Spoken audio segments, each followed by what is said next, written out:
everyone, to another episode of the Hall of Fame show with myself, Kirk Buchner, and my co-host, TikTok superstar Evan Nolan. Yes, we actually now have a TikTok channel where Evan's face is sort of blessing us with that. Who knew? We actually had a TikTok channel. You and I just completely forgot it existed. Well, basically, we've sort of like hired someone to sort of help us out with a few things, and they recommended TikTok. And Evan's been putting some things together for our YouTube or his YouTube channel. So we just sort of like ran with that, and there you go. So we got TikTok. So we were joking right before. I guess this might replace Jackson Mahomes because he might be a little bit busy. So if you were watching him, and we weren't, Evan joked with me. He said, everything I know about Jackson Mahomes is unwillingly. Yeah, everything I've learned about him, I've learned unwillingly. You asked me if he's doing any social media stuff, and I blissfully am unaware and completely uninterested in. There you go.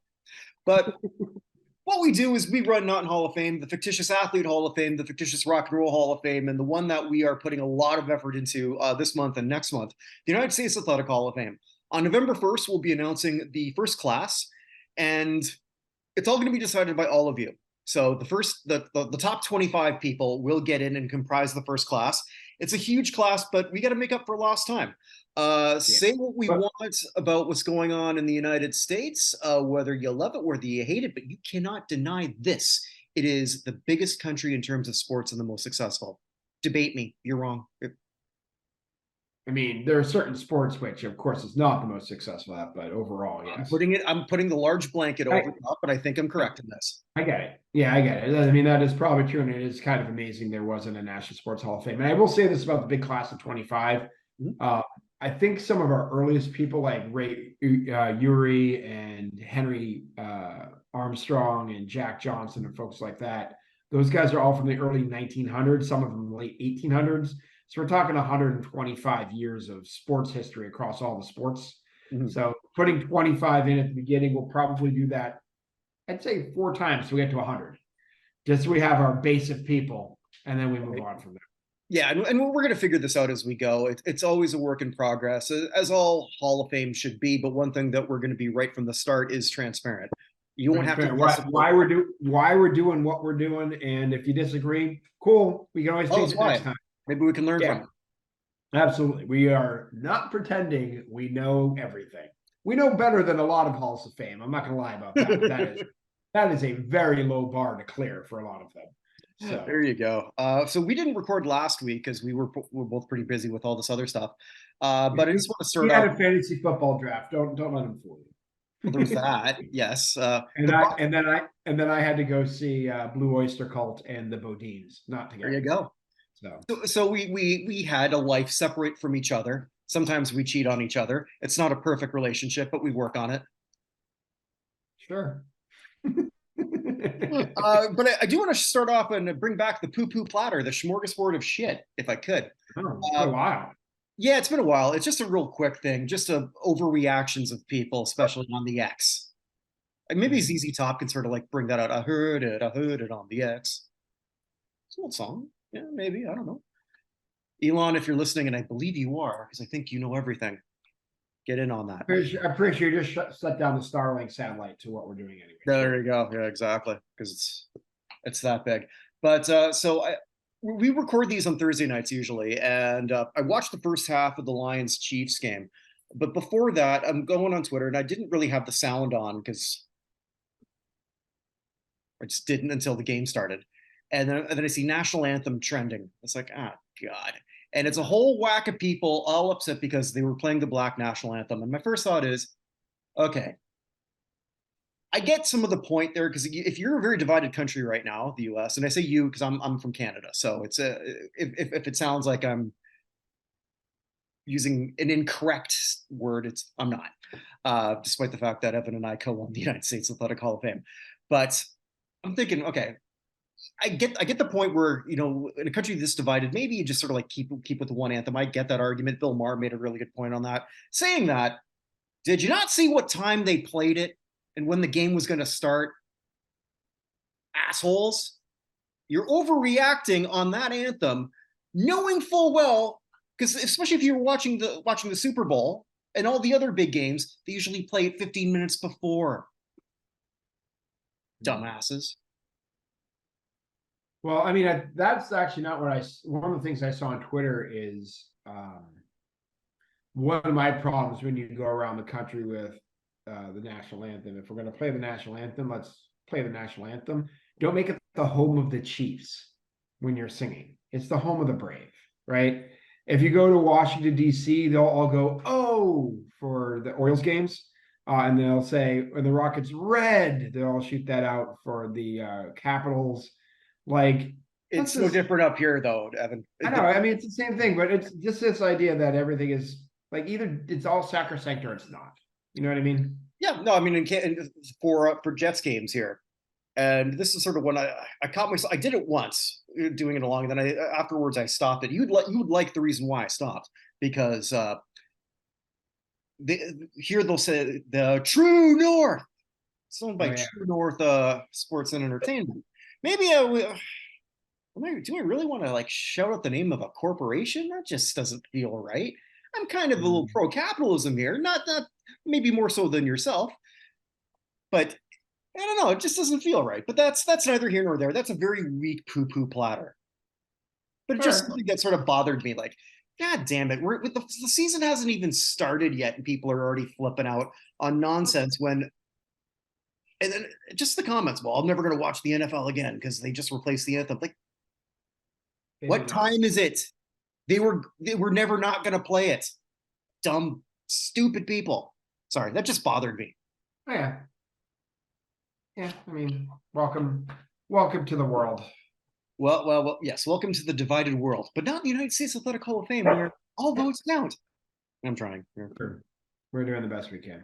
Absolutely. So, hold on one second. My dog is having a conniption over the fat sheet that he can see the light here. Give me one moment to take care of this. Hold on. I may have to let him in. So I think because I just wanted to keep that sort of section quick. Just a couple other acknowledgments of some other Hall of Fame related news. Yesterday, I believe it was yesterday, Modern Drummer magazine announced that Alex Van Halen is now in their Drummer Hall of Fame, Modern Drummer Hall of Fame. Okay. I checked that out. I wasn't actually familiar with them at all. Well, barely with Modern Drummer, but I didn't know that they had a Hall of Fame. But they've been doing it very consistently, one inductee every year since 1979, starting with Gene Krupa. Sounds pretty solid to me. Yeah, that is Neil Peart there somewhere? Yes. Yeah, okay. As long as Neil Peart's there, I'm fine. Is Ringo there? Yes, he is. Okay. That's also appropriate. That's the Hall of Fame that Ringo can be in. Yeah, I off the top of my head, I couldn't tell you every single one of them, but I believe it was Gene Krupa first, Buddy Guy, or Buddy Rich. Damn it, I was confused. Buddy Rich. Buddy Guy is a guitar player. Okay. And still going. Okay. So Buddy Rich was second. I think Neil Peart was at the top 5. I don't remember who was last year. Sheila E. 2 years before. So, like it sounds like it's a pretty solid thing. I couldn't see if they actually have any. Phil Collins? Yes. Yeah. I did remember seeing that. And any drummer that gets to be the front man, Dave Grohl, any drummer gets to be the front man eventually should automatically get to the Drummer Hall of Fame. Yeah. So that was, I got to applaud their consistency. I don't know whether they have. Hey, if they're going to be like, hey, we're going to let one drummer in every single year. Cool. That makes sense to me. So for 43 years, they've been doing this. So consistent. And I like that. So I thought that was worth mentioning. The New York Mets will be retiring the numbers of both Dwight Gooden and Darryl Strawberry next year. And this one's sort of interesting to me. 2 players who, let's be blunt, snorted their way out of the Hall of Fame, not out of the Mets Hall of Fame, were still good enough, even though they were relying, like in 86, they were kind of relying on their talent, not their actual work ethic, because they didn't have any at that point. I guess when you're that good, maybe you don't have to. And that's unfortunately a lot that happens with a lot of athletes, a lot of musicians, a lot of people in general, regardless of the field. Just what cocaine did, though, in the 80s, like J.R. Richard and Parker. Yeah, Dave Parker is another huge one. Just completely screwed up a whole bunch of people. Dave Parker's easy Hall of Famer. Well, I mean, I know about J.R. Richard because he didn't really have the time, but the other 3 are all Hall of Famers without cocaine. We could even say Keith Hernandez because we know he was doing some stuff. So what did that erode him? And then of course Len Bias, the big one for me and the Right. Celtics. So. Right. So I mean, this was such a great team that, and I remember this maybe a little bit more fondly than yourself, just because of our age difference. Because I would have been 14 when they won that World Series, and like some of the big players you remember in the mid 80s, it was Gooden, it was Strawberry. I mean, like there was no more exciting pitcher for a 2-year period than Dwight Gooden, and he was living off that for a while. And Straw almost was the batting equivalent of that. He was a gazelle out there, this long, lanky body that gazelle's a really good description of Strawberry. Yeah. So, by the way, piece of trivia in case anyone ever asks, Darryl Strawberry is the only player in Major League history who's played for all 4 franchises that used to be based in New York City, and only those 4. He played for the Mets, Yankees, Dodgers, and Giants. He's the only player ever to do that. I won a trivia contest with that once. There you go. Yeah. And yet was only 3rd in Jeopardy. Well, they didn't ask about that. They're asking about books that none of us had read, that the librarian kept going through the category and none of us knew the answers. So we ran out of time. So what are you going to do? Librarian. Yes. So I guess for me, like in terms of their iconic stature in New York, they absolutely belong. I wonder how some Mets fans might feel if they're cheated a bit. I don't know. I know about retiring their numbers. I don't know either. I'm not really sure. Maybe because you have these two who could have done so much more. Yeah. I mean, I don't know. I mean, the Red Sox could have retired Tony Conigliero's number. Could have done so much more if we got beamed in the face with a fastball.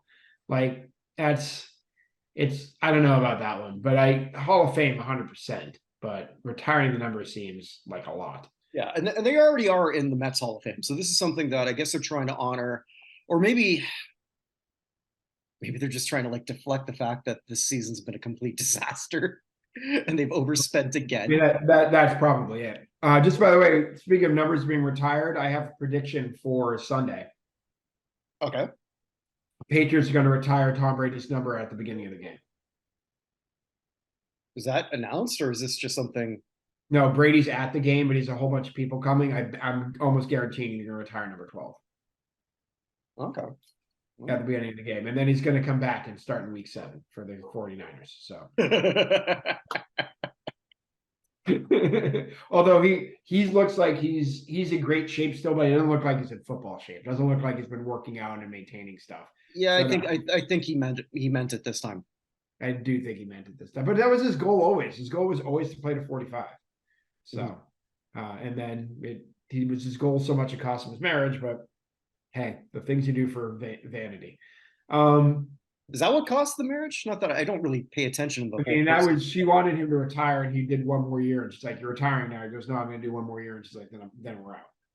From what I understand, I was not in the room where it happened. Okay, that's the scuttlebutt that I was hearing. So she'd wanted him to retire like almost a decade previously. Well, when we get to the elevator, I'm going to be talking about another quarterback's wife. Man, this is more of an open relationship than I thought. So I think with that, so I wanted to keep that relatively brief. So I guess you feel the same, sort of like mixed feelings about that. I mean, I'm not a Mets guy. I know one of my best friends is a Mets guy, and he's a Mets guy because of Strawberry. But and like a lot of the stories you sort of like heard behind the scenes actually made him like him more. But every team's got them. Oh, of course. Of course, every team's got them. Yeah. So, but yeah, man, they were huge. They were huge. Yeah, and not just for the Mets, but across the country. Across the country, absolutely. Like I'll say it again. I mean, Dwight Gooden was must watch. For like 83, I think it was 83. 83, 84, 85. 84, 85. Yeah, 83 we're still in Fernando Mania. Well, 84 because he won the rookie. I know he won the Rookie of the Year. was second in the Cy Young, and then in the second season he won the Cy Young. I thought it was 83, 84, but I could obviously I'm wrong. It was 84, 85. But it doesn't matter. We were both young and impetuous. There you go. So I think we should get to the people who are not young or old because they're dead. Fair enough. Good transition, but I gotta let the dog in because now he's going crazy outside. So hold on a second. All right. Now with that brief interruption taken care of, let's get to more permanent interruptions. So yes, thank you. It came to me in a flash. So the Beige Mistress was quiet over the last couple weeks. That's good. So nothing. Congratulations, people of Hungary. You're safe temporarily. We did have a couple of celebrities outside of stuff I did want to bring up very quickly. One is Robert Klein, who wrote Weekend at Bernie's. Passed away at the age of 81. There's a joke there. I'm just not going to do it. Yes. He also wrote National Lampoon's Vacation. So, yeah, but he was 81 years old. More importantly, I think to all of our lives, and I guess maybe as a contributor to our Fictitious Athlete Hall of Fame, Bob Barker passed away at the age of 99. Yeah. I know it was irreverent, although I hope Bob would have liked it, that he got as close as he could to $1 without going over. That's good. That was all over the internet. I do not take credit for that one. I missed. I didn't. It was a very good one. Best WWE guest host ever.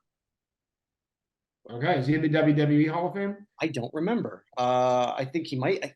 I should know this off the top of my head, but I don't. For a 2-year period, they did guest hosts, and a lot of them were generally crap. Some were good, a couple were great, and then there was Bob Barker. he did the showcase showdown. He did like the bids and all that stuff. The crowd just went nuts for it. Like he got it.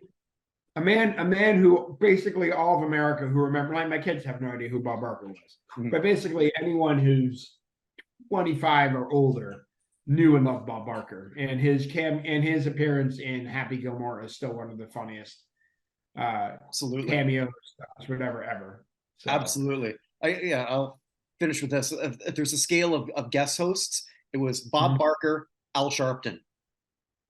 Ooh, I can imagine Al Sharpton being pretty bad. Yeah, just here to plug my book. That's not good. I'm just here so I don't get fined. Bob Barker was there to plug a book, but at least he played along. There you go. That's the important thing there. Okay. Also passing away, the former play-by-play announcer of Notre Dame Fighting Irish, who's in the Broadcasting Hall of Fame, Tony Roberts, passed away at the age of 94. Your brother must have known him pretty well. I'm pretty sure he did. My brother actually is getting inducted into the Newt Rockne Club. Don't ask me exactly what it is. It's something to do with Notre Dame, but I don't know what it is. That's happening September 22nd.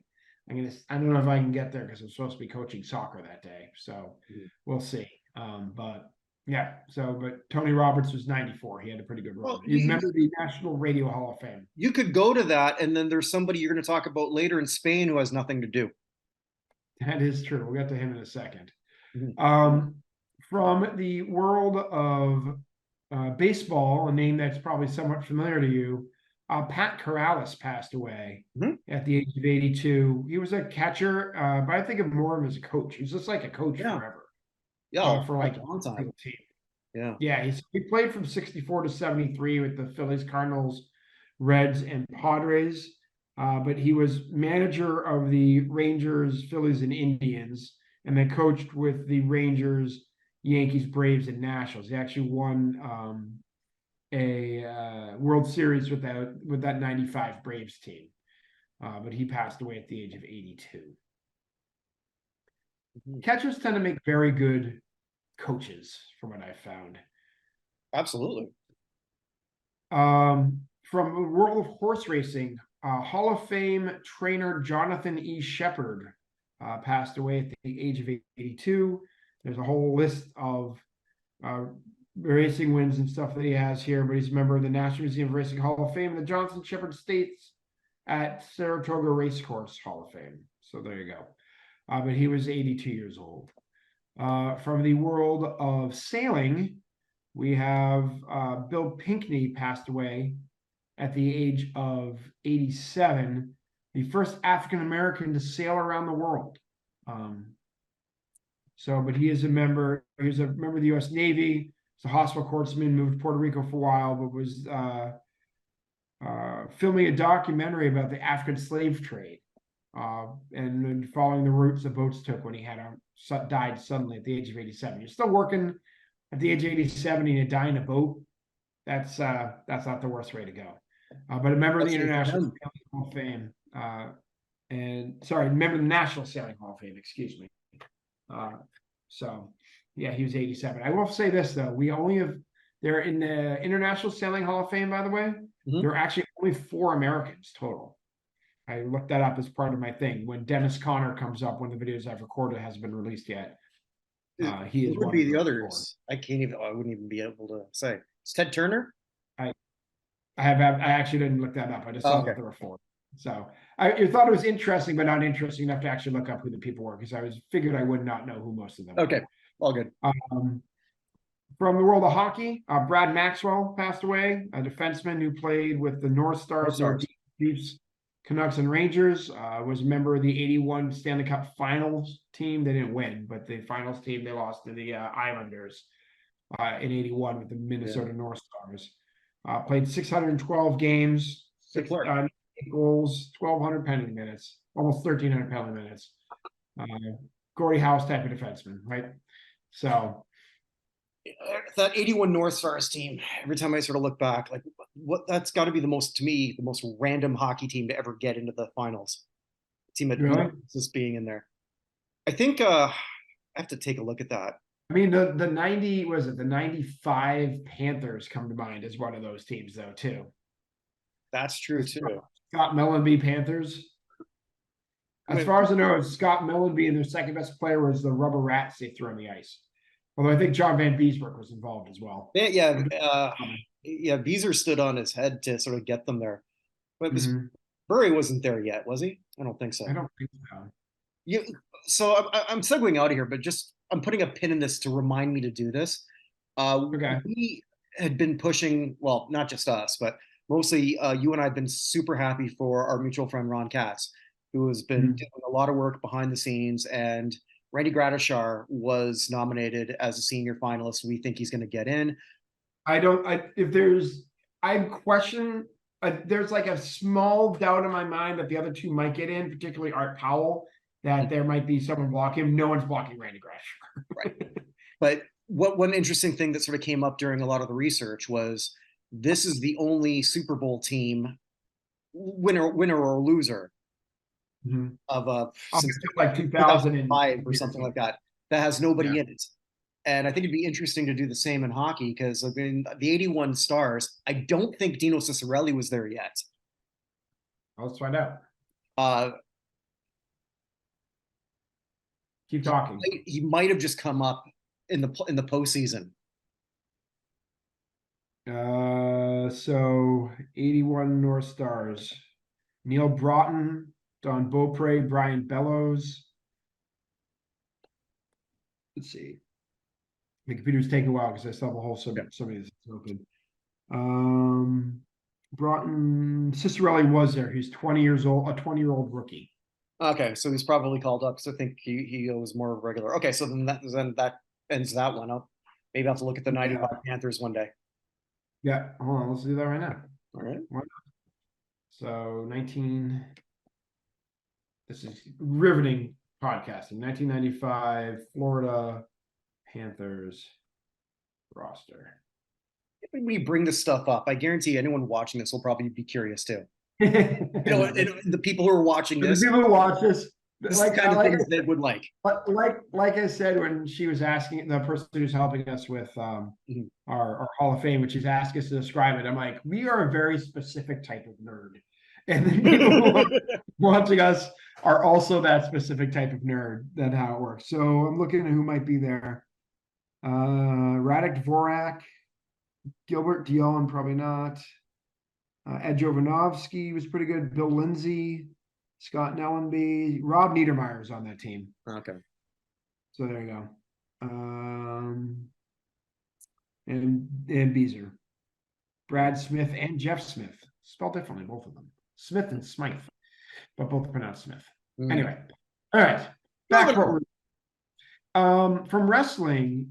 This is a name I was not familiar with. I don't know if you are. Adnan Al-Kasi passed away at the age of 84. Yeah, General Adnan Al-Kasi. He's an interesting story. Please. He's from Iraq, legit, and moved to the United States. I don't know at what age, but young enough that he played. Young enough or old enough that he still like can speak Arabic, but young enough that he played football at the University of Houston. I think this is Oklahoma State. Oklahoma State? Okay, I read Houston, but okay, all good. Went into wrestling for afterwards, but like a lot of wrestlers, they sort of hid their ethnicities or became something else. So he wrestled as Billy White Wolf. Oh. Teaming with Chief Jay Strongbow, who was born Joe Scarpa.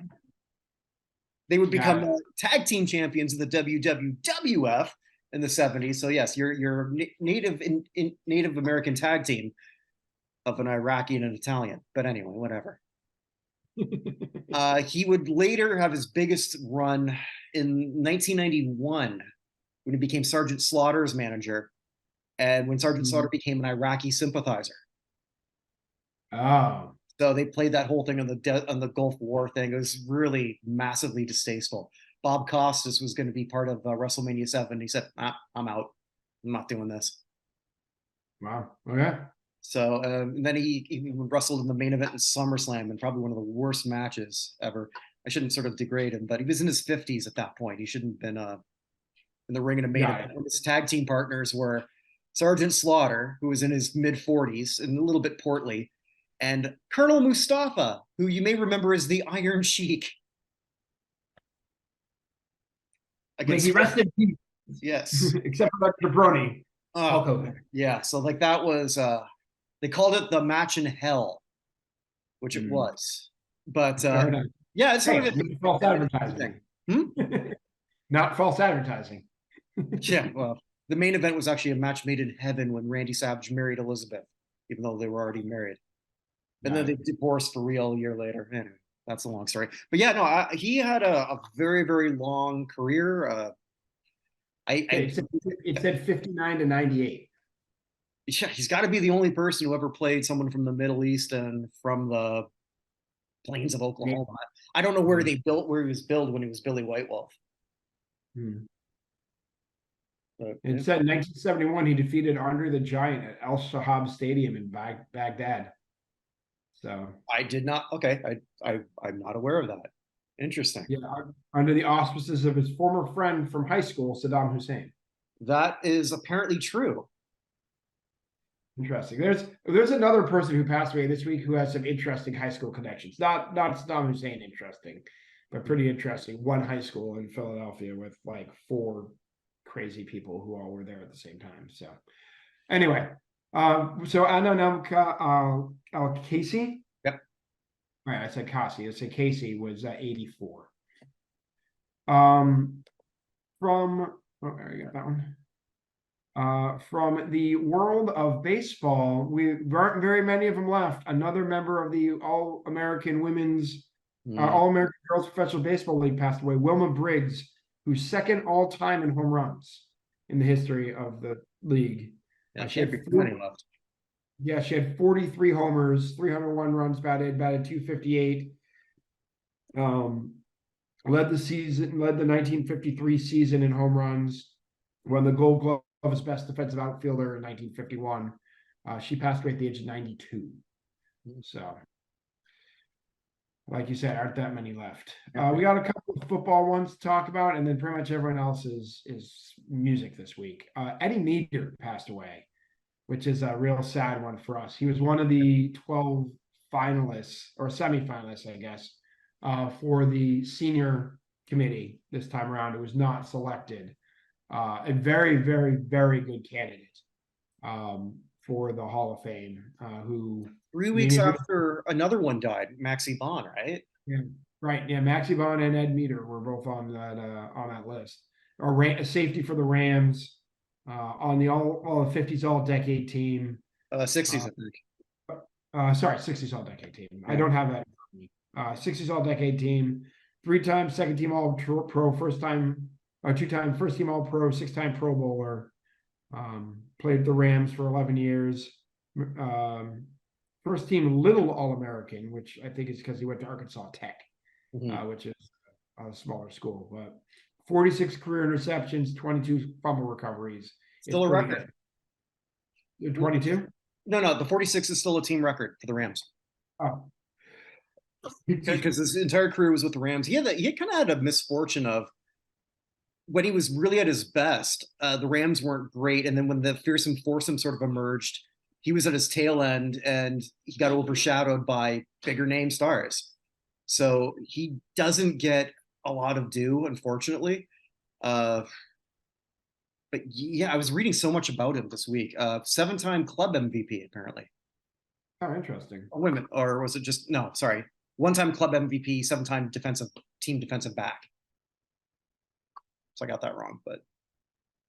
Well, I'm holding you to all the facts you say are 100% correct, or well, this was on the internet, so it must be true.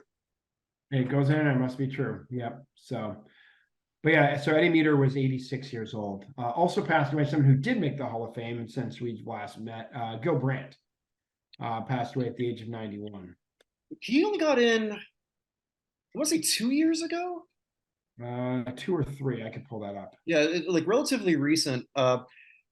In one of the other shows I do with Paul, like we've been seeing, like we just watched the Cowboys Steelers Super Bowl, and they're just talking about all the brain trust on the field, and there's Gil Brandt as one of them, and man, what a mind. Mm-hmm. Yeah. Yeah, I mean, one of those ones, once he was inducted, everyone's like, yeah, that makes sense. Gil Brandt was elected in 2019. So it's been okay. 4 years. Okay, I thought it was at the time of his passing, he was the 3rd oldest Hall of Famer living. Marv Levy's the oldest Hall of Famer, right? Yeah, Marv Levy was at the ceremony, like really good. Yeah. Hold on a second, my computer's moving super slow. Yeah, so Marv Levy, Joe Schmidt, and then Gil Brandt, and then next is Raymond Berry. The 10 oldest now are Marv Levy, Joe Schmidt, Raymond Berry, Lenny Moore, Sonny Jurgensen, Jerry Kramer, Chuck Howley, Dick Vermeil, Tom Flores, and Dick LeBeau are your 10 oldest living Hall of Famers. But yeah, it's been a bad year for the contributors category. Yeah. We haven't had that many of them. Brandt, Beathard, and McNally have all passed away this year. Yeah. So, but yeah, one of the great minds in football history, Gil Brandt. So, but he was 91 years old. Yeah, we actually only have that category's, I guess, it's sort of gone. We only have 5 people left in that category: Ron Wolf, Paul Tagliabue, Jerry Jones, Bill Polian, and Eddie DeBartolo. So, everyone else, like I said, is for music. So let's do this. There's one, of course, big one we have to talk about at the end. We'll start with Richard Davis, one of the great bass players in the history of the country in terms of like upright bass. One of those people who played with everybody again: Eric Dolphy, Elvin Jones, like Miles Davis, Frank Sinatra, Dexter Jordan, Ahmad Jamal, like pretty much everybody. He passed away at the age of 93. And Rolling Stone's Illustrated History of Rock and Roll, by the way, called his bass line on Van Morrison's Astral Weeks the greatest bass ever heard on any rock album. Which is something to say about anything, really. From the world of, so we're still in music here. From the band Stains. Do you remember the punk band Stains? I remember a movie called, ladies and gentlemen, The Fabulous Stains. I don't think I know that one. Oh, you'd love it. Okay, Robert Becerra, who's the lead guitarist of the Stains, passed away at the age of 64. Also passing, we'll get back to him in a second. Also passing away, the other guitarist of Dire Straits for a while, Jack Sonny, passed away at the age of 68. He wasn't there that long, but he was there with them for the Brothers in Arms tours and was recorded Brothers in Arms, which is, of course, a seminal album for Dire Straits. But it doesn't say what he passed away from, but he was 68 years old. Do you know this one? This was one I'm not sure. Canadian singer-songwriter from Cape Breton Island, Nova Scotia, Bruce Guthrie. Had several hits in Canada. Sails to the Wind. Oh, no, sorry, wrong one. Falling, Ivy's Wall, Walk This Road, the late 90s. Any of those? Anything? No. Okay. Well, he passed away at the age of 62. I wasn't sure whether you knew who he was or not. I do not. No. Okay. Also passing away, Joe Fagan, best known for the hit song "Breaking Away" / "That's Live It All Right" from 1984. He passed away at the age of 83. Also passing away, August 8, the guy who wrote "I'm the One" by DJ Khaled. He passed away at the age of 31. Yeah, so that's DJ Khaled song with the guys as Justin Bieber, Chance the Rapper, Lil Wayne, and Quavo are all on it. Also wrote "Fashion Week" by Wale, but he passed away at only 31. They don't give a reason, but his real name was Ray Devon Jacobs, but went by August 8, which was not the day he was born, by the way. He was born on January 2nd. You would have thought that one might be it, but that's not why he went with it. I'm sure that date holds some special meaning. It probably did. From the Trey Anastasio band,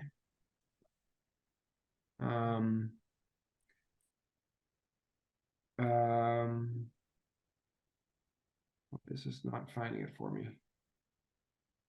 The guitarist of the Trey Anastasio band died, and I cannot find it at the moment. His name, Trey, and there it is. James Casey. I'm sorry, saxophonist for Trey Anastasio band. James Casey passed away at the age of 40 from colon cancer. Gotta get checked for that. I'm turning 45 next year. I get my opportunity to. Yeah, that's what my doctor keeps telling me. She says, "Would you prefer a man to do it? Does it really matter?" It doesn't really. No. I don't really care. Well, let's move on out of this one. This is our worst segue, please. The lead singer of one of the great doo-wop bands, Larry Chance and the Earl. Larry Chance passed away at the age of 82. They're probably best known for their song "I Believe," which is, and actually probably remember then, which if you ever listen to doo-wop is one of the great songs they ever played. It was recorded in 1962. The Earls have been dying very, very quickly over the last few years, but yeah, he passed away at the age of 82. Last four are a little bit interesting, who've passed. Bernie Marsden passed away. Best known for his work with Whitesnake, having written "Here I Go Again" more than anything. Also wrote for them "Fool for Your Loving," "Walking the Shadow of the Blues," "She's a Woman," "Love Hunter," "Trouble," "Child of Babylon," and "Rough and Ready." But of course, "Here I Go Again" is probably the biggest hit for Whitesnake, and he passed away at the age of 72. That was a big thing for a lot of teenage boys back then with the Tawny Katane. Yes, it was, and did not go so well in a nightclub in Rhode Island about 20 years ago at this point. Another name that kind of got lost in all the other names that passed away this week, Gary Wright passed away. Yeah, Dreamweaver. Dreamweaver, and he was also Spooky Tooth. Dreamweaver, which was a huge hit. When was Dreamweaver? I actually don't. I know this. Well, I know it got Dreamweaver revived. went to number 2 in 1970. Got revived a bit too because it was used on the Wayne's World soundtrack. Yes, that's correct. Yeah. But yeah, they went to number 2 in 1976. Also another hit in 1976 called "Love Is Alive" off the same album that went to number 2. But yeah, he also, his other big hit was "You Really Want to Know You," which happened in 1981. But Wright was 80 years old. So I didn't actually hear about it until I was going through this week. But he passed away on September 4th. What I did hear about, a man who I accidentally saw in concert on 2 separate occasions, Steve Harwell of Smash Mouth, died at the age of 56 in Boise, Idaho. He had kidney failure. He had a tough end of his life there. He was a heavy drinker. I was reading a lot more about him. Actually, he's sort of one of the things I thought, man, I really don't understand modern music anymore, because when the first hit was "Walking on the Sun," and after I heard that, okay, it's sort of catchy, but okay, we will never hear from this band ever again. I'm sure I even said that to people around me. I was way off on that one. They did have, well, one other very big hit with All Star. Another one that's crap. I can't remember their third hit single. But I think their last one was "I'm a Believer," the Monkees cover. Then the morning comes. That's the one. Yeah, that's the one that got significant radio play when we actually listened to that. But yeah, no, I got them way off in terms of that. I was actually listening more of their back catalog after he passed away. It's so the music snob in me back then didn't like it. The older, just more, let's just have some fun. I appreciate it a lot more now, if that makes any more sense. I'm sort of picking up more on the ska influences that I didn't really pick up on then, or didn't care to. Yeah. Yeah, rough go. Because I read too, and it's on Wikipedia, so I don't know how accurate this is. Like his last concert, like he was pretty much at some fair, he was drunk, uh, did the Nazi salute. Oh boy. So I Well, guess his first band was a rap group called Freedom of Speech, which okay, well, yeah. But he here's how I think I've told the story before, but here's how I've accidentally seen Smash Mouth Yeah, play. please. The second one's more obvious because, like I said, I just saw both Blue Oyster Cult and the Bodines this weekend. I also missed out on what can I think of his name? One of the surviving members of the Beach Boys, because my kids were just exhausted. Al Jarreau. Okay. Al Jardine. Al Jardine, not Al Jarreau. Al Jardine, thank you. Yeah, those two people who would not be confused. That is very true. I just had the name wrong in my head. I started with Al and finished Al J and finished with Jarreau, which is not the right person. Buddy Guy, Buddy Rich, Yeah, it happens. Yeah. Right. Buddy Bell. Buddy Biancalana. Air Bud. But so we went to that one of the first years we were here, and Smash Mouth happened to be the band. We had no idea Smash Mouth was going to be the band before we got there. Yeah. So that one's more understandable. The other one, when I was in college, I had to waste 3 credits basically. We had to do a 1 credit of physical education during the time we were there, but I had like 3 credits I just didn't need for anything. So we had a scuba diving course that was 3 credits. So you could get yourself licensed to scuba dive. So it's very, very expensive scuba diving course because I was playing college credits for it, but whatever. I could have gotten 1 credit playing darts or something instead. What school did you? I know what school you went to. The American University. Yeah. But I came out. So we were doing that. I came out of the pool, and the pool's right next to the basketball arena, Bender Arena. And so I was in the locker room changing, and I hear music start playing, and I walk out of the locker room with all my scuba stuff in a bag, and it is Smash Mouth and Third Eye Blind having a concert in Bender Arena that I had no idea was happening because I wasn't paying attention. There you go.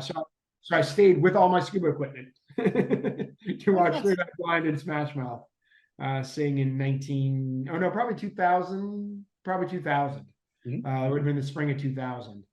I saw them there. So I've seen Smash Mouth unintentionally 2 times. But rest in peace, Steve Harwell.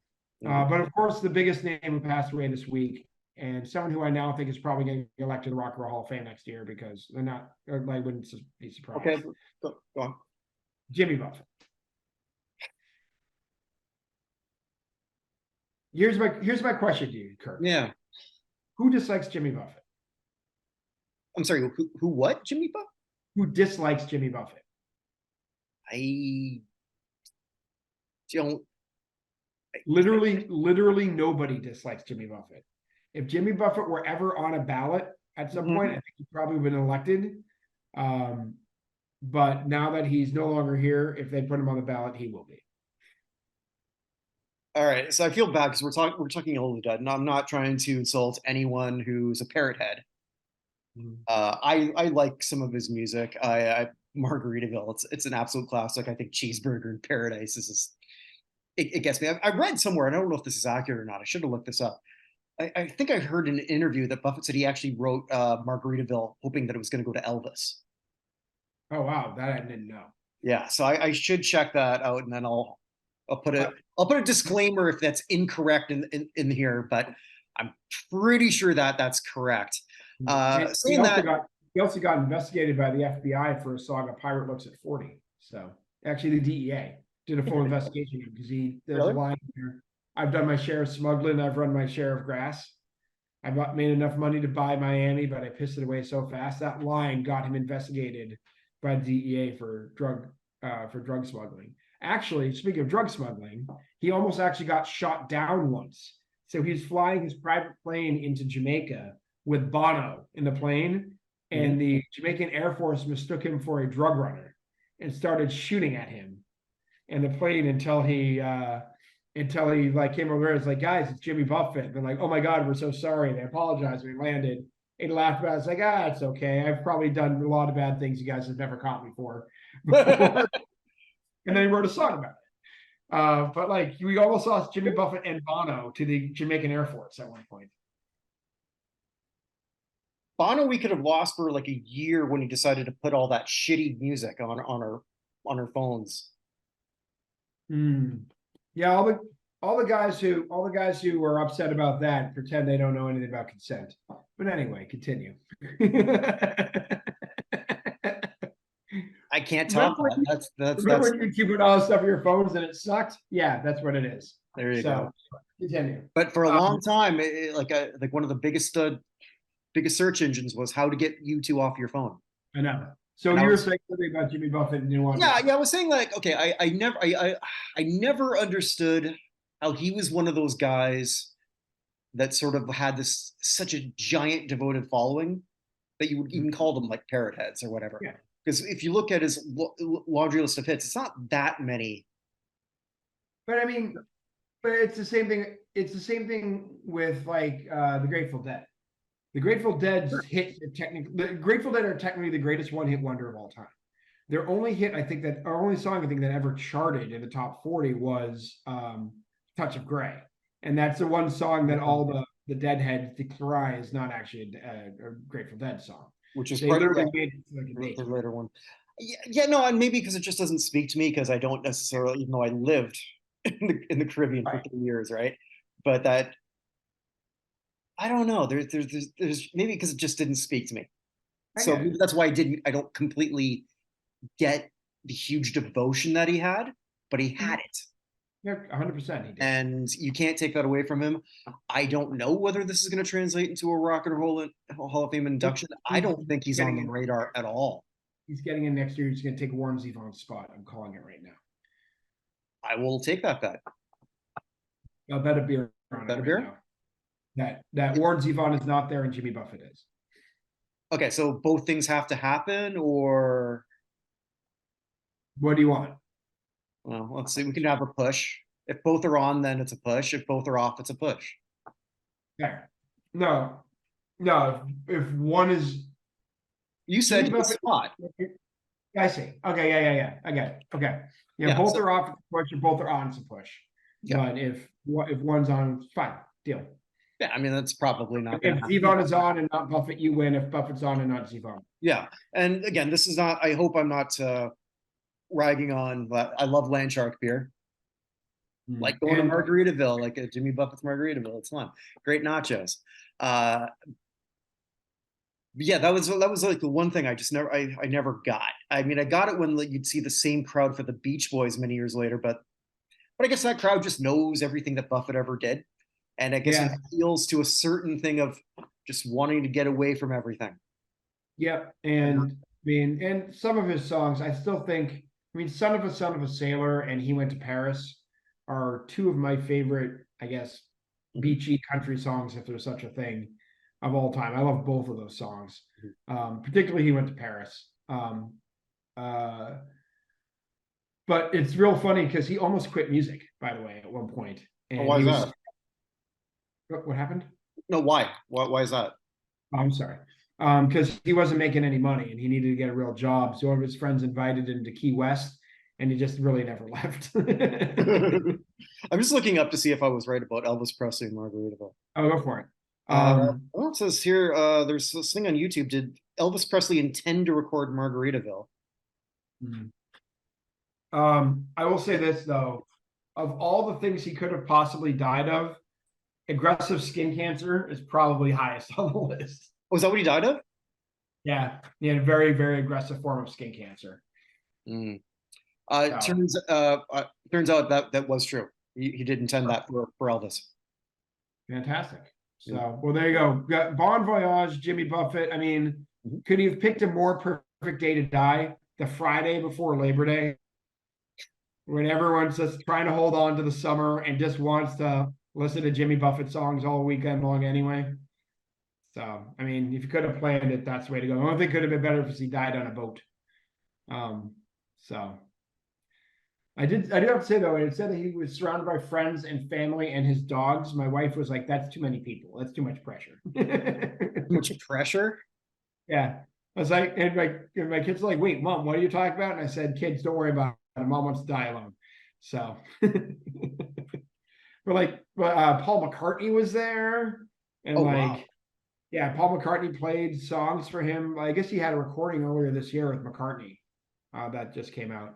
Oh, interesting. Um, But yeah, McCartney was there for that and had a whole story about how he forgot his guitar and Buffett at one point at some point they were in the same place and Buffett restrung one of his guitars left-handed so McCartney could have it and like there's all their friendship went back years and years and years. So but yeah, a lot of people really did like Jimmy Buffett and I'm gonna be more surprised if he's not nominated than if he isn't. Okay. Oh, well, we will see. We will see. So I guess now we go to elevator up, elevator down. Who in the last, I guess in this case, 2 weeks has made a Hall of Fame case in their favor, and who has not? Elevator up, elevator down. I'm actually going to retract an elevator down Okay. from a couple months ago. Not He, Lizzo. hmm? Not Lizzo. That was, oh no, it's not Lizzo. Oh, we're tangenting out again. Cancel pool that we're going to do eventually, where we're picking people Yeah. who are going to get canceled. God damn you, Jimmy Fallon. You were my first pick, fucker. He was, I, too. I I always sort of saw something about Jimmy Fallon. I don't actually know what he did. Don't tell me. I'll look it up afterwards. Well, basically, he pulled a Lizzo, toxic work environment.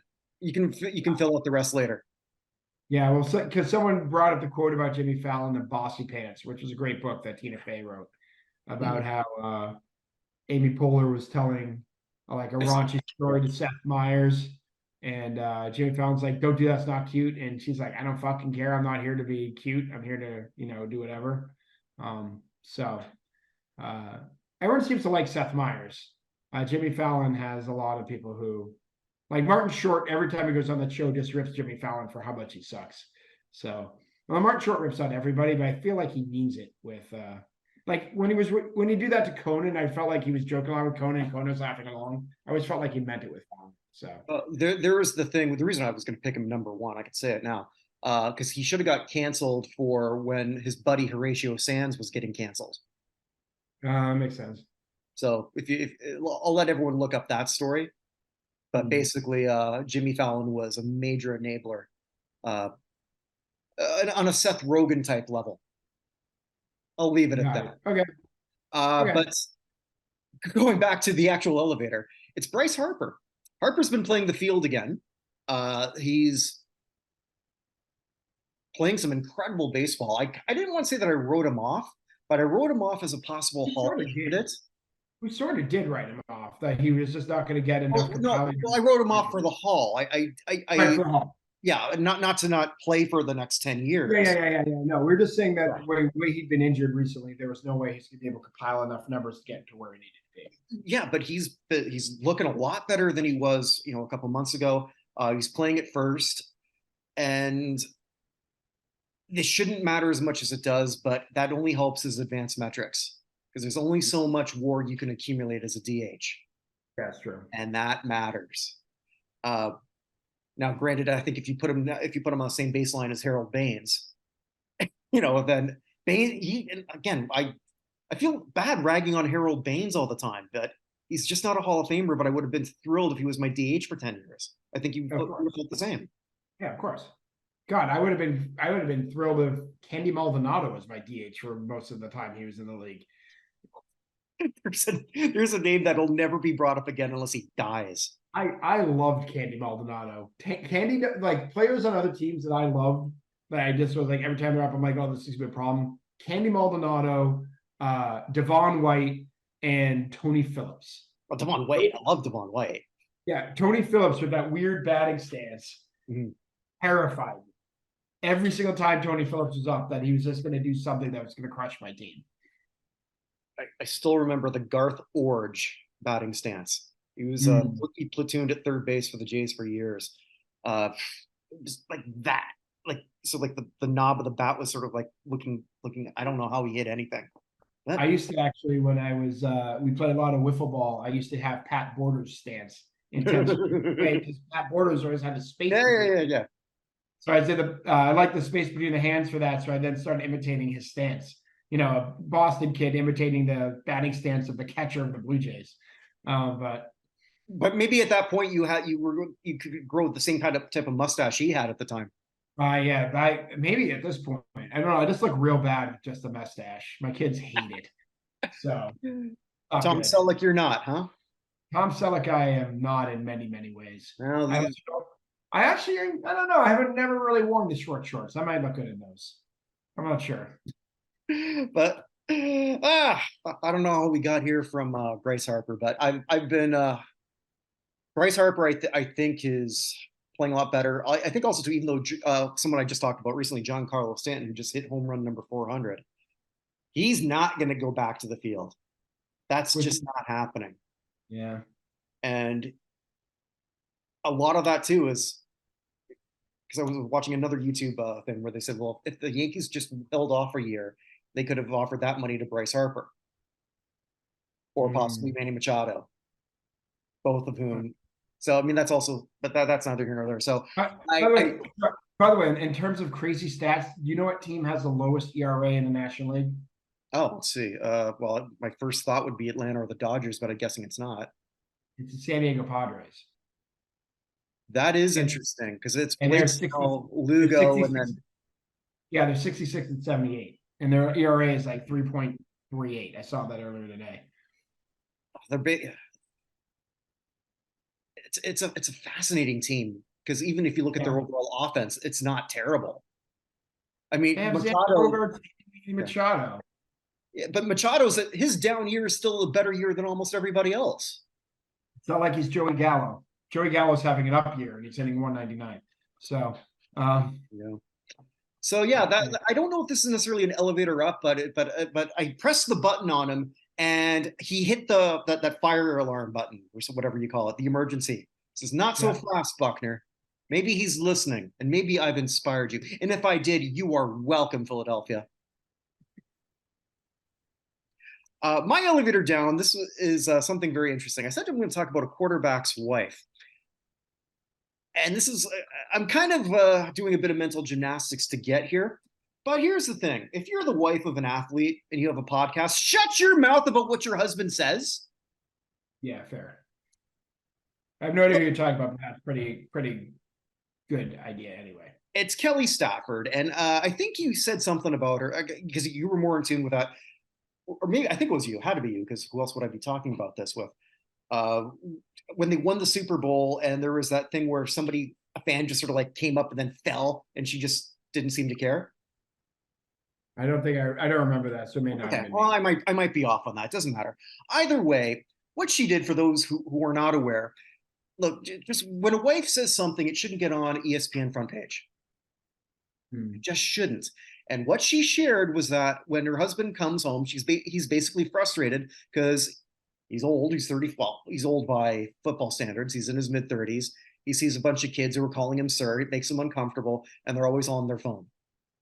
Yeah, and he doesn't know how to connect with them. Right. Don't say that.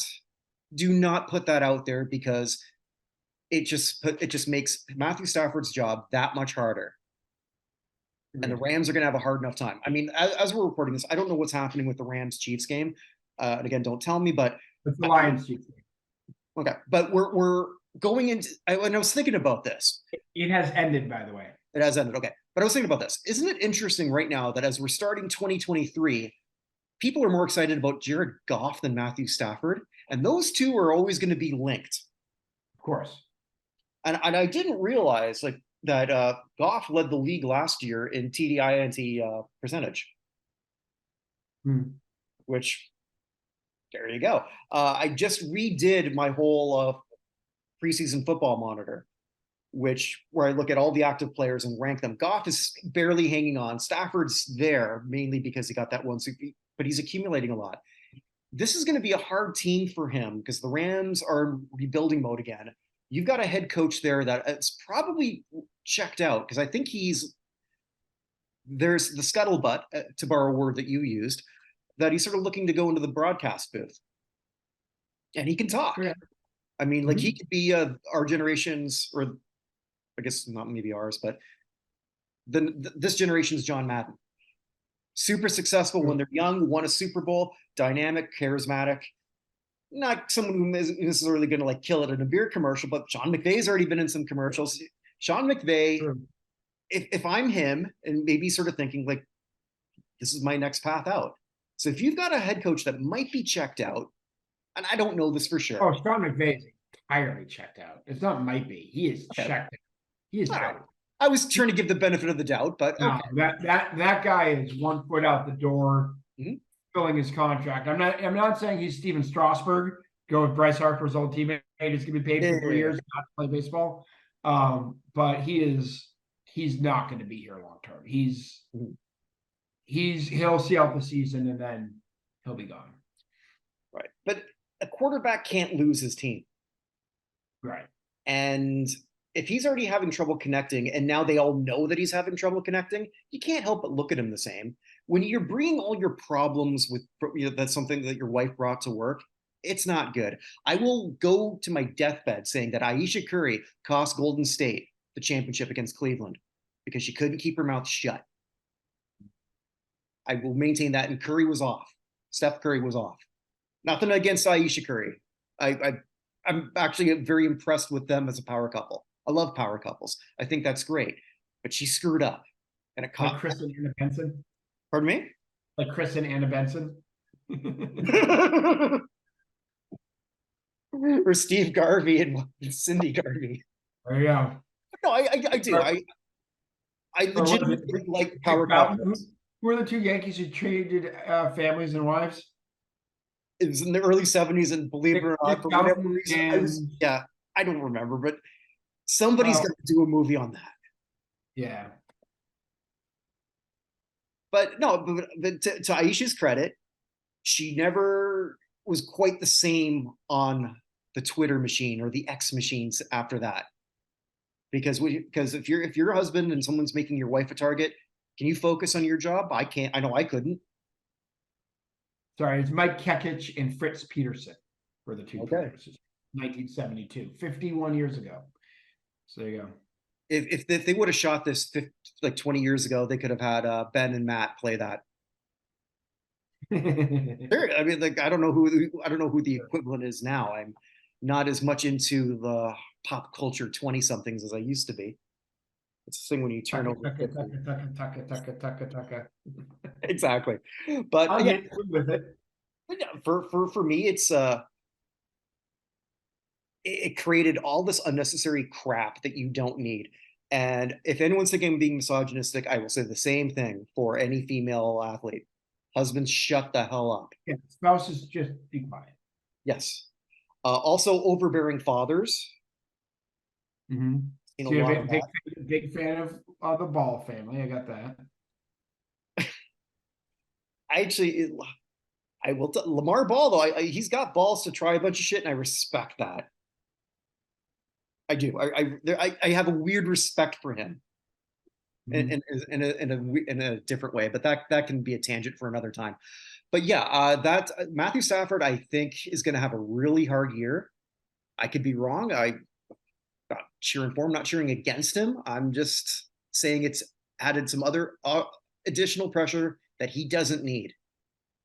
Mm-hmm. A team that I think might underperform, and we're Oh, not much from them anyway. they are definitely in the top 10 picks of the draft list. I mean, I don't think they'll be number one because I think that the Texans, the Cardinals, and maybe even Tampa are going to be fighting for that. But they're in that 4 through 7 range, in my guess. 4 through 7, Probably. 4 through 8. But strange things happen. I mean, the Bengals weren't. We didn't see that coming that early, Mm-hmm. and no one did. So yeah, that's my elevator down. I thought it was. I wanted to sort of go a little weird way. Sometimes I take tangents to get there, but I always wind up in the elevator. I get it. All right, so should we go to the bad, the ugly, and the good?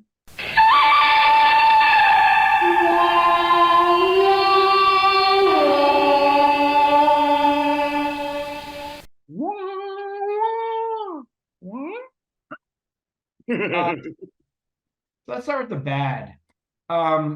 Maybe this was a necessary consequence of the NIL situation, but college football, which is not something I've been paying a ton of attention to over the last few years, but it kind of sucks now.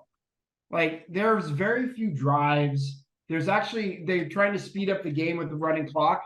What the running clock has done is actually left fewer plays and more commercials, is what they've done out of this. I have noticed that. So we're going to see this year probably record lows for passing yards and rushing yards as the for the season, right? For what's the high for the season? I guess we're going to be looking back. Passing yards are probably back in like the early 1980s, maybe 1970s level of who's going to be in that. Rushing yards, we may be back. I don't even know where we're going to put rushing yards. But this is I watched some of Boston College against Auburn. Oh, wow. No, not Boston College, Auburn. It was Auburn and God, who are they playing? I can't think who it was. There's somebody who I was rooting for. And I was like, this game is like way too fast. Oh, it was UMass. That's right. It was UMass and Auburn. And UMass actually looked really good for their first 6 plays. And then they had like 2 more drives and then the half was over. Like, I was like, what is going on with this? Why does this? It's just not fun. They're taking, like, they've already done all they can to destroy the NCAA, destroy everything at this point. Honestly, you want promotion relegation? I love that. College football is ripe for promotion relegation. Did I not say a long time ago that if that existed, Vanderbilt would have been demoted to the Sun Belt years ago? Yeah, but it's not even going to be that. We'll have like, the top 20 teams, and then the next 20, and people fall down and people come up. And we'll have Northwestern, Vanderbilt, Stanford, and Boston College in tier 4, fighting it out for who gets to stay there and who gets to go up to tier 3. The only problem though with that, when I think about it, is I don't know. I'm not completely versed on how the transfer portal would work. So wait, the transfer portal works? I don't think it does anymore. I mean, I think God, I wish Bill Carroll was here. Like he's the college football guy. Yeah. Because I don't completely know how that works, but because I know it used to be that if you change schools, you have to sit out a year, but I don't think that's not anymore. That's not it anymore, unless you're that one kid, Therese, whatever his name is, at University of North Carolina. Right. So I mean, if you did something like that, I mean, like the fluctuation would be, in terms of player movement, would be crazy. Because let's be blunt, most of them aren't there to get an education. It's already there, but we've already seen with the NIL stuff coming in. Caleb Williams, if he doesn't like who's got the number 1 pick, he may just stay in the NFL, the NCAA another year. He's gonna make $2.5 million this year in college. If he wins the Heisman Trophy again, which is entirely possible next year, sticks around another year, that might be 10, 15, I'm 20 I'm, million. I'm okay with that. I'm okay with that too, but it's just interesting that what his dad said about how the NFL, because they're so into parity, makes it so like the best players are going to the worst situations with the worst coaching staff and the worst ownership over and over and over again. True, but the great thing about being an NFL fan as opposed to being, let's say, an NHL fan, when our teams suck in hockey, they suck for a long time, and it takes a long time to rebuild. The Canadians are awful, and they've been awful for like a while now, which is wonderful for me as a Bruins fan. But I feel like the Bruins, who had the record-setting year and then got upset by the Panthers in the first round, we're now in that downward spiral now temporarily, and we'll see where we go, because we've hit the peak and now we're coming down because all the guys are old and they're gone. So I guess what I'm saying though with that, I mean, you can go to a shit NFL team and then 2 years later you're winning the Super Bowl, or you get the Rams. Not if you're a Texan or a Cardinal. Well, I guess the Cardinals have been in the Super Bowl, but like, okay, but think about your family, because your family is all Patriots fans, right? Yeah, I mean, okay. So when did your dad pass away? The women in my family don't care at all. My son is actually a Bengals fan. He decided he was going to be a Bengals fan at one point, and now he only roots for the Bengals. Which is fine. But so let's say, like, when did your dad pass away, if you don't mind me asking? 10 years ago. 10 years ago. Okay. So tell your dad, okay, 1995. You know, I guarantee you from 2000 to 2020 that the Patriots are going to be the most successful team in the league, so much that they're going to call it a dynasty. What would he have said? He would not have believed it. I mean, all the 95 was Parcells. Go back to 91. 91, whichever. But I mean, like, that was Parcells, you'd probably get. But like, yeah. After that 96 Super Bowl, when Parcells sold the team out, was going to the Jets and took Curtis Martin with him, I was not aware that 5 years from now would be the best sports time for the Patriots ever. The Patriots went from, let's be honest. So in 1991, there were 28 teams in the NFL.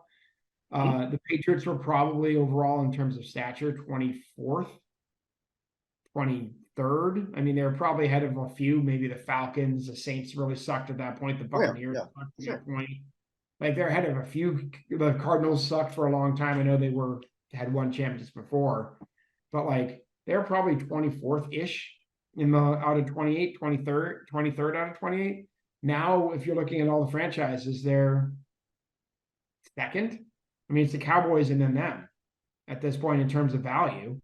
Mm-hmm. So, although the Rams may be up there now with their new stadium and everything, but like, it's incredible, the turnaround. And I mean, I went to that old stadium. That old stadium was in the middle of freaking nowhere and had aluminum seats that you somehow melted on in the summer and froze to in the winter. Yeah, like, it was seats in Rich Stadium in Buffalo. They're not fun in the winter. Yeah, I can't imagine.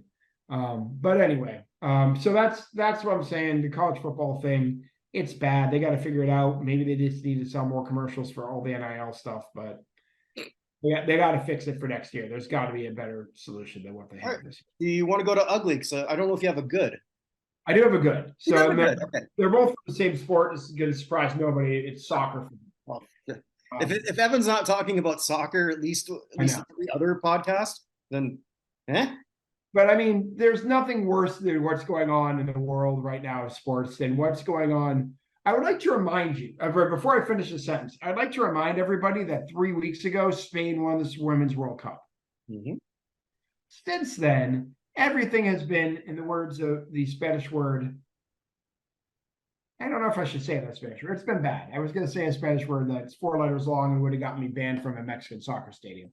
Well, I'll use my part French, their neighbor, and say it's mad. Mad. There we go.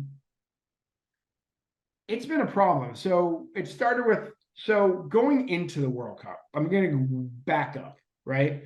So going into the World Cup back in 2022, a bunch of players threatened to quit because they did not appreciate Coach Jorge Vilda's style, the way he dealt with women, they dealt with players, all sorts of stuff.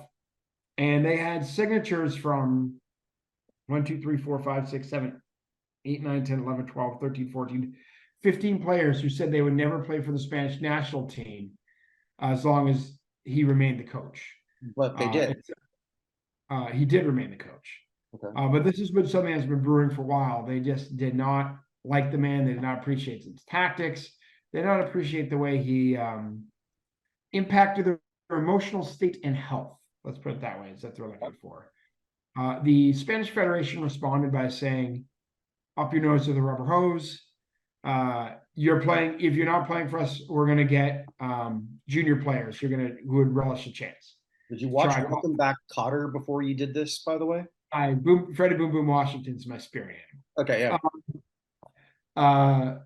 So they made the World Cup. They won the World Cup, and afterwards, of course, the captain got kissed by the director of the Spanish Federation, who also was basically doing WWE moves and doing the jack off symbol in the stadium while he was watching the game going on.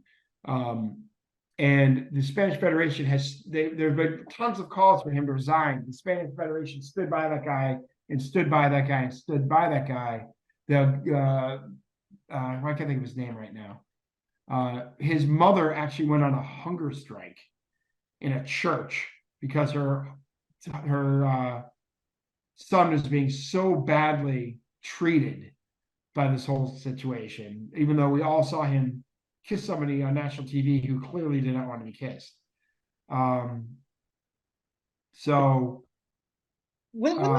Sorry, I was going to say, but when that all happened, right? And I'm watching that. My first thought, and obviously we're reacting here in North America, and my knowledge of Spanish culture isn't the strongest. I thought, oh shit, I guess they're more liberal there. As someone who wants, what's that? I don't know. That's not from me.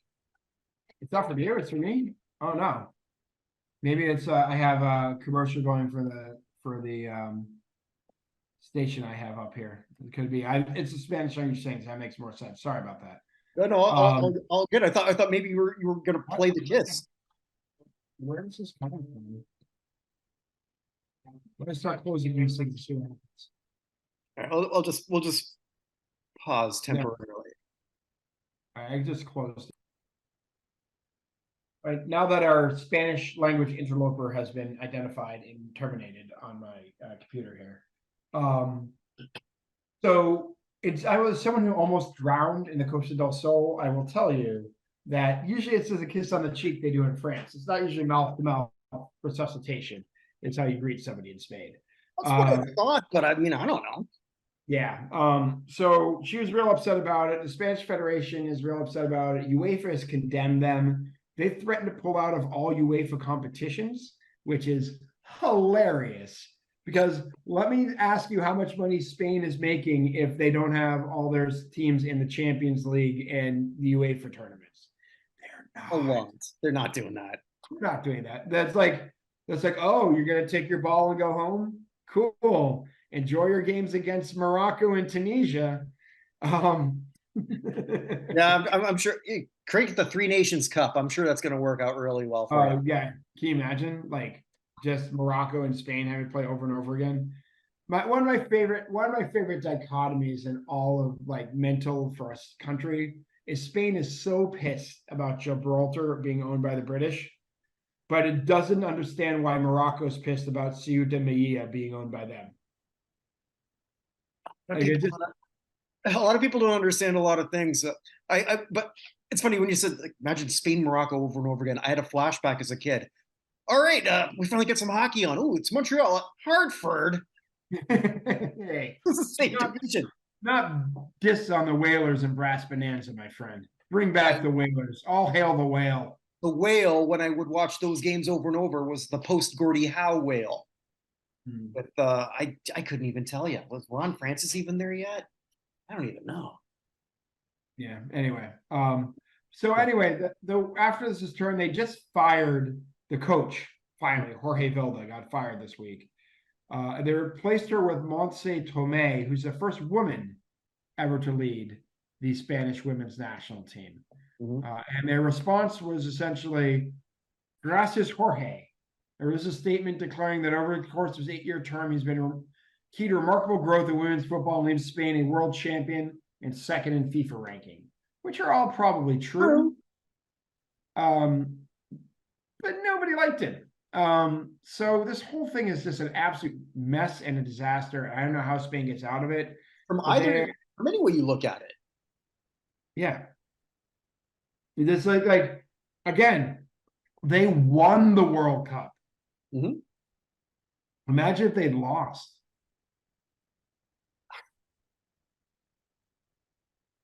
Well, I don't know. I mean, it depends on what expectations. Well, okay, if they lost, then she doesn't get kissed.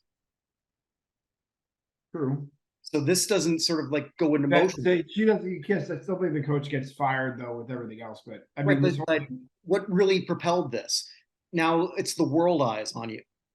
yeah, sure. So he's probably still the coach. It's probably still the same toxic thing, but we've seen. It's funny because I just did a review on something. There was Mike Keenan because we did Oh looked yeah. at the Canada Cup, right? And like king of toxicity, loved everywhere he went until he wasn't, until he was hated, usually within 2-3 years. He basically got like 4 seasons and then he was out. It's the same thing with Bruce Cassidy, who did real well in Vegas this year after the Bruins crashed out. Mhm. Like Bruce Cassidy's going to be great there for 3 years, and in the 4th year, everyone's going to hate him. But one did win, was a winner. That's true. And he won the only Stanley Cup that ever happened. Yes, because the Stanley Cup is begun and ended in New York City in 1994. 100%. That's the thing. Every time they have it, they have Messi with the cup over his head. That's the one that happened. But he didn't have a Gary Coleman on his lap for the Rangers Cup. Actually, that would have been much weirder. He would have been in his 20s then. I don't even know what to say about that. I'm gonna just keep moving on. So let's go to the good. Sure. And this is gonna be a sort of a weird good in a way. We're still talking soccer. I'm gonna talk about Lionel Messi and his impact on MLS. Okay. So let's get this straight. The Miami team without Messi doesn't just suck, it mega sucks. It's awful. It's an awful fucking team.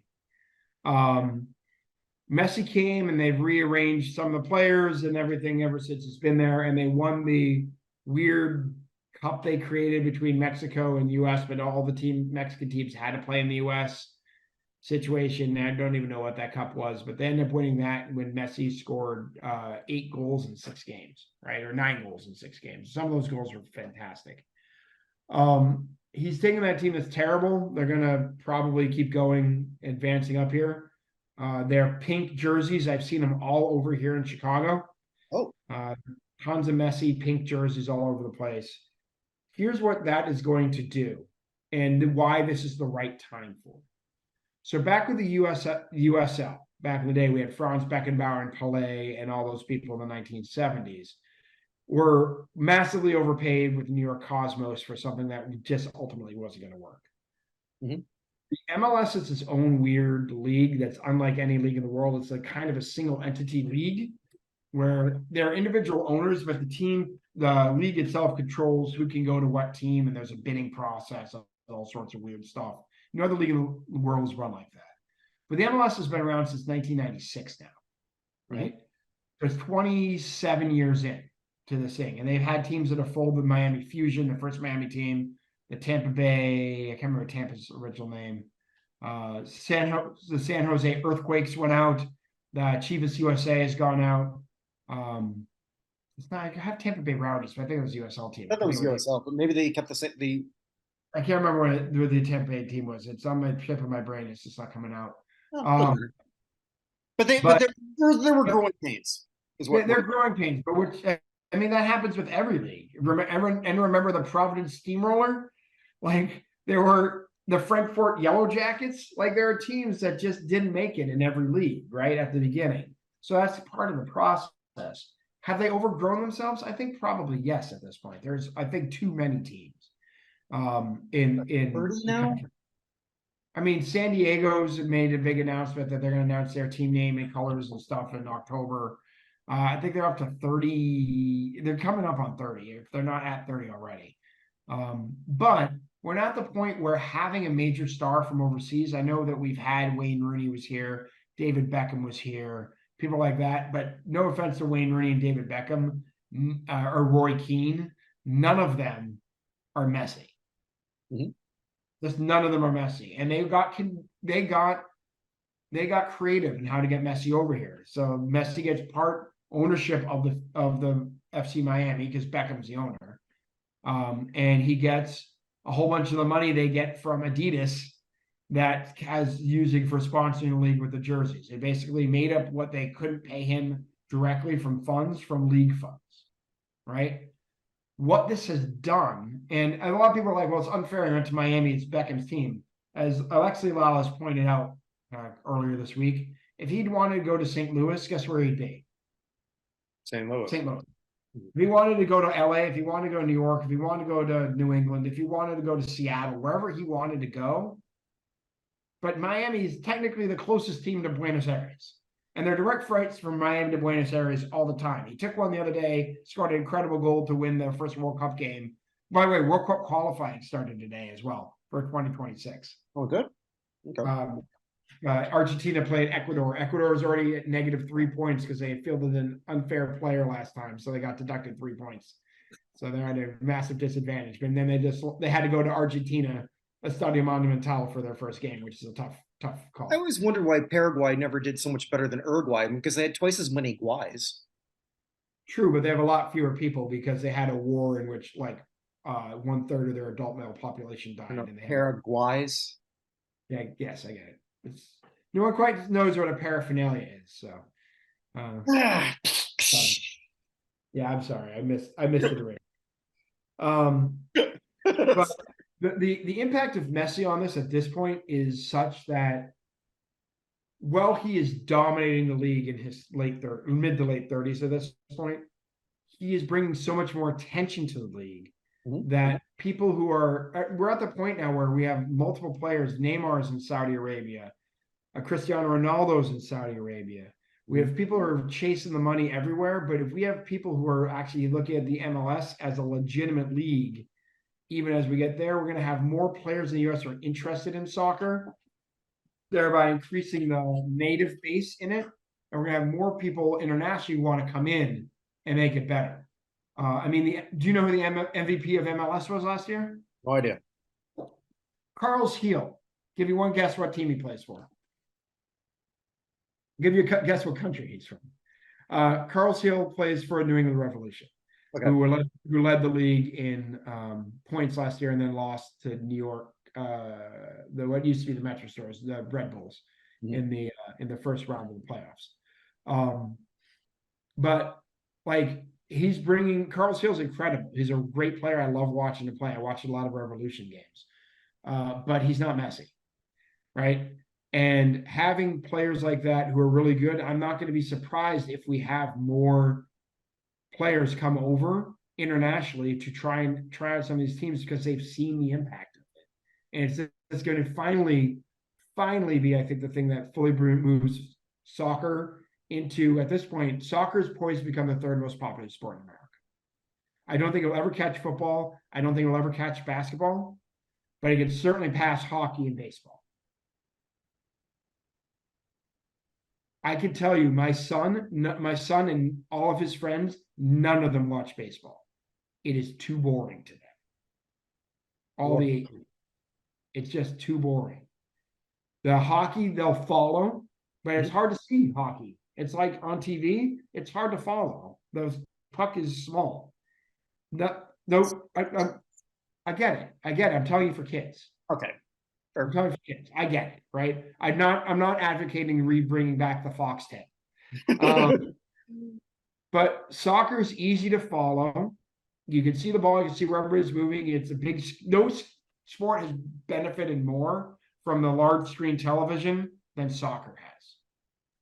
Being able to see the movement of all the players on the field. Football, you can still, everyone starts in the same place, and you can see guys move down the field. The big screen helps, but not as much as soccer, where it was like a very small area. You couldn't really see what was going on. You couldn't see the runs happening before they happened. Things like that. No sport has benefited from it more than that. And no sport has benefited more from the spread of the internet than that. Because my son spends a ton of time watching FC Barcelona training. Like, Really? where was he going to get that before? Like, what did we have as kids? We had Fred McGriff and the baseball skills training video for sporting training, right? We didn't have anyway. They had the baseball game of the week. We had This Week in Baseball with Mel Allen for sports stuff. Oh yeah. I'm not dissing on Twib, by the way. This Week in Baseball is a fantastic No, show. I know you're not, but I mean, like, if you would have told us when we were watching that, hey, I could tell you that you could watch every single game, Yeah, right? whenever you want. Like, Like, I'm still pissed at my cable or my satellite provider because if I want to get the NHL network, they're making me get golf, speed, and like a whole bunch of other programs that I want. Like, just get me the NHL network. I will pay like $8 a month for the NHL network, but I don't want to pay 40 for these other crappy things. I got ESPN Plus because they've got the hockey. Oh, well, maybe I'll do that. But like, it's funny if you ever go to a bar that's NHL network, all their commercials are for like essentially Viagra, Blue Chew, and betting sites. But I guess a lot of hockey fans have issues. yeah, Hockey fan, I didn't know I had that issue, but that's another story. I guess. But anyway, the moral of the story is Messi is a net positive for the MLS. I think it's a great thing going forward. And I think we're going to see a lot of growth out of this. Not so much growth that we're going to need to get to 40 teams unless we're going to start doing promotion relegation. But That league shouldn't be doing that yet. no, I mean, they'll never do promotional relegation because someone's going to pay a franchise fee of 100, 200, $300 million if they're have their option of being relegated at some point. Not at this point, yeah. Okay, so with that, we'll just sort of like promote some of the other things we do here in the Buchnerverse, which is also the name of my fantasy football team, the Buchnerverse. I thought I'd run with that. Usually it's always my dogs. This is the first time I'm not playing any fantasy football since 1996. My league folded. What? After 26 years. Damn. Okay, one person left. We couldn't find an easy replacement, and the guy's just like, "Yeah, we're done." So, and it's actually freeing. It's freeing not having. I'll probably do join fantasy football again in the future, but like every year, I say I'm not going to do it, and then I wind up doing it because I like the person who runs it. In college, I did fantasy football, basketball, hockey, baseball. I think I did golf one year when I didn't know anything about golf. But yeah, so no, I'm just down to. We don't have a fantasy foe. Fantasy foe. So what I had for lunch. We don't have a fantasy show yet, but we do have a lot of other shows. I referenced a few that I've recorded over the summer. Paul Lawrence and I have recorded a lot of retro football shows that will eventually go up. There's just a lot of things where I have to add a few snippets here and there, so it takes a lot more time. And I've extended my time so much, but look for that soon. There is also the Classic Sports Review, where we've recorded a few shows, and we're going to record on Monday before my partner Glenn Pulowski leaves. A game between the 1979 game. Maybe I told you this already. Maybe I didn't. But a 1979 baseball game between the White Sox and the Tigers. Okay, is that the Disco Demolition Night? Yep. Found the whole game, including a bunch of footage of the actual demolition, and then the results of the announcers going just completely apeshit. So I'm pretty pumped actually for that one. That one will be a lot easier for me to do because the game's pretty much irrelevant. I don't have to do much of a play-by-play. Fair enough. Do it, but it'll be pretty weak. We're going to focus on just the aftermath of that whole thing. So we're going to be looking at that. The show that I do with Vinny Lospinuso, we just recorded one on Seymour Siwoff. That's where Vinny makes the Hall of Fame case for. And that's a legitimate Hall of Fame case. I get that one. Yeah. Seriously. Like the Seymour Siwoff, I did actually know how to pronounce his last name. But Seymour Siwoff and his analytics stuff has had a massive impact, not just on football, but ultimately all sport. Everything. Yeah. And he was a Centennial finalist at one point. So I mean, he's definitely on the Pro Football Hall of Fame radar in some capacity. So that could happen. The one that he did with Al Wistert is already up. So look for that. And the other show that I do with Andrew Tessman and Brad Nelson, how the hell was this a hit? Andrew picked a real shit one. So 7 Little Girls Sitting in the Backseat. Ever hear of that one? Oh. Yeah, well, it's awful. Brad and I Is that some weird follow up to Three Little Birds sitting on my doorstep? No, no, it's a 1959 song by some simp. I don't know how else to call it by it, but he's driving around 7 girls who are making out with his best friend. Okay. Yeah, why?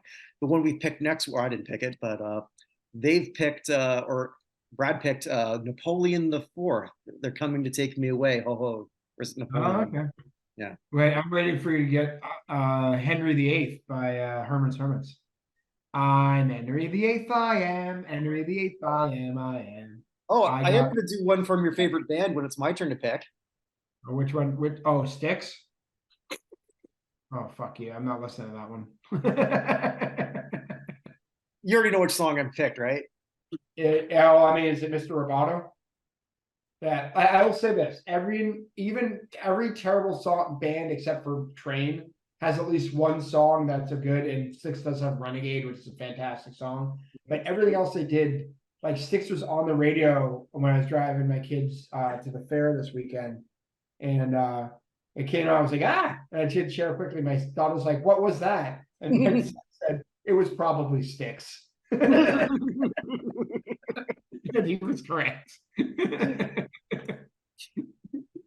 I'm sailing away. And it's tough to not hate Styx here in Chicago because there's no city that loves Styx more than Chicago loves Styx. So, And with that, I guess that brings it to a close. Check out the new TikTok if you haven't already. If you want to see more of Evan, there's a lot more of Evan, the next great TikTok star. yes, as every TikTok star is, I am in a collared shirt with a tie because that's what sells on TikTok. So